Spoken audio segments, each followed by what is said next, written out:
जी नमस्कार। आप मुझे ज्योतिष आचार्य नन्हे जी के नाम से जानते हैं। आज के इस वीडियो में हमारी चर्चा का विषय होगा धन योग।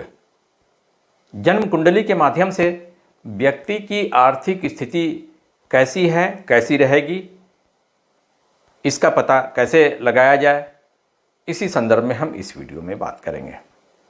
आइए शुरुआत करते हैं। तो जब भी आर्थिक स्थिति का पता करना होगा, धन योग का पता करना होगा, जन्म कुंडली के दूसरे भाव की स्थिति का जरूर विचार करना होगा, अध्ययन करना होगा। फिर जन्म कुंडली के दूसरे भाव के स्वामी की स्थिति का विचार करना होगा। फिर धन के कारक ग्रह कौन है, उनकी स्थिति का विचार करना होगा। तो धन के कारक ग्रह बृहस्पति होते हैं। जन्म कुंडली में बृहस्पति की क्या स्थिति है, यह भी विचार करना होगा। यह एक उदाहरण के लिए आपके सामने एक धनवान व्यक्ति की कुंडली यहाँ दी गई है। इस जन्म कुंडली के दूसरे भाव में जहां नंबर 8 लिखा है, यह जन्म कुंडली का दूसरा भाव है। यह पहला भाव हो गया, यह दूसरा भाव हो गया। तो जन्म कुंडली के दूसरे भाव में 4 ग्रह बैठे हुए हैं, सूर्य, चंद्रमा, मंगल, बुध। यह 4 ग्रह एक साथ बैठे हुए हैं। देखिए, मंगल का जन्म कुंडली के दूसरे भाव में बैठना अच्छा नहीं है। मंगल का जन्म कुंडली के दूसरे भाव में बैठना अच्छा नहीं है। यह तुला लगन की कुंडली है। तो तुला लगन वालों के लिए जहां नंबर 7 लिखा है, यह तुला राशि होगी। तो तुला लगन की कुंडली हो गई है। तुला लगन वालों के लिए मंगल जो है वह मारक ग्रह हो जाते हैं। बावजूद यहाँ दूसरे भाव में बैठने का और मारक दोष जो है वह यहाँ लागू नहीं होगा। क्यों नहीं लागू होगा?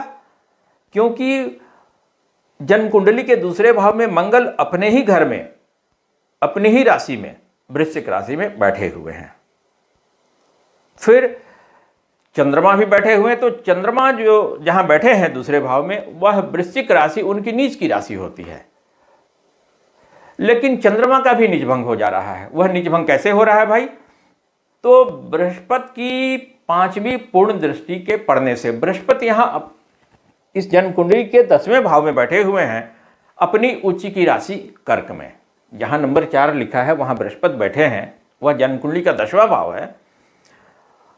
कर्क राशि में बैठे हुए हैं। कर्क राशि बृहस्पति की उच्च की राशि होती है। और बृहस्पति की सभी ग्रहों की 7वीं दृष्टि जो है वह सभी की होती है, पूर्ण दृष्टि। फिर बृहस्पति की स्पेशल दृष्टि है 5वीं और 9वीं भी, वह भी पूर्ण दृष्टि होती है। तो जहां बैठे हैं वहां से 5वीं दृष्टि से बृहस्पति चंद्रमा को देख रहे हैं। देखिए 1 2 3 4 5।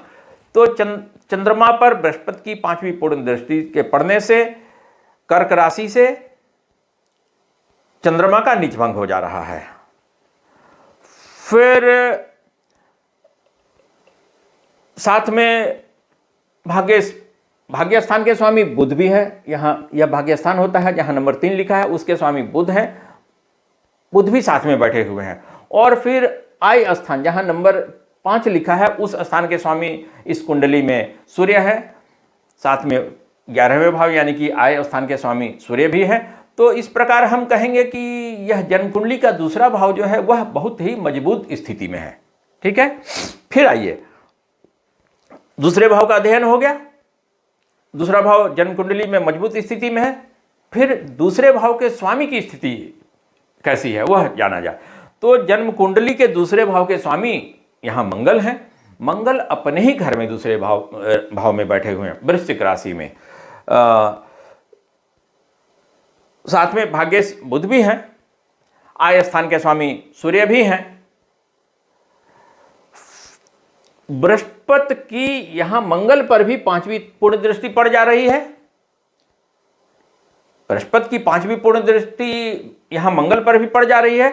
फिर नवांश कुंडली में भी मंगल की स्थिति बहुत अच्छी है, वह किसी भी प्रकार से दूषित नहीं है। और नवांश कुंडली के 11वें भाव में यानी कि आय के स्थान में बैठे हुए हैं। जहां नंबर 7 लिखा हुआ है वह जन्म कुंडली का 11वां भाव है, वहां मंगल बैठे हुए हैं, आमदनी के स्थान में, आय के स्थान में। तो इस प्रकार से मंगल की स्थिति भी बहुत अनुकूल फलदायी है, वह भी हम देख रहे हैं। आइए अब बात करते हैं धन के कारक ग्रह बृहस्पति की जन्म कुंडली में क्या स्थिति है। तो धन के कारक ग्रह बृहस्पति हैं और वह जन्म कुंडली के 10वें भाव में अपनी उच्च की राशि कर्क में बैठे हुए हैं। जन्म कुंडली के दशम भाव में धन के कारक ग्रह बृहस्पति पर कि यहां से देखेंगे हम शनि की 10वीं पूर्ण दृष्टि पड़ जा रही है। शनि यहां इस कुंडली में योग कारक ग्रह है। तुला लग्न वालों के लिए शनि जो है योग कारक ग्रह होते हैं, तो शनि की 10वीं पूर्ण दृष्टि पड़ रही है। यह दृष्टि योग कारक ग्रह की दृष्टि पड़ना अच्छा है। और बृहस्पति यहां 10वें भाव में अपनी उच्च की राशि कर्क में है। फिर नवांश कुंडली में हम जब आएंगे तो बृहस्पति धनु राशि में, जन्म लगन धनु में ही नवांश कुंडली में अपने घर में बैठ गए हैं। किसी भी ग्रह से पाप दृष्टि से वह दृष्ट नहीं है यहाँ नवांश कुंडली में भी, यहाँ नवांश कुंडली में। तो इस प्रकार हम देख रहे हैं कि बृहस्पति की स्थिति भी बहुत ही अच्छी है और इस कुंडली में प्रचुर मात्रा में धन प्राप्ति का योग बन रहा है। यह एक धनवान व्यक्ति की कुंडली है। अब देखिए, भाग्य स्थान के स्वामी बुध, भाग्य स्थान के स्वामी बुध, आय स्थान के स्वामी सूर्य, 7वें और दूसरे धन स्थान के स्वामी मंगल, दशम भाव यानी कि रोजगार व्यवसाय स्थान के स्वामी चंद्रमा, इन चारों का दूसरे भाव में एक साथ होना, धन स्थान में एक साथ होना धन योग बना दे रहा है और यह एक धनवान व्यक्ति की कुंडली सिद्ध होती है। इस प्रकार से यह हमारा वीडियो पूर्ण हुआ, कंप्लीट हुआ। अगर हमारा यह वीडियो आपको अच्छा लगा, अच्छा लगे तो हमारे चैनल का सदस्य जरूर बनिए, हमारे चैनल को जरूर सब्सक्राइब कीजिए। इस वीडियो में इतना ही, फिर हम दूसरे वीडियो में मिलेंगे। तब तक के लिए विदा लेते हैं। धन्यवाद।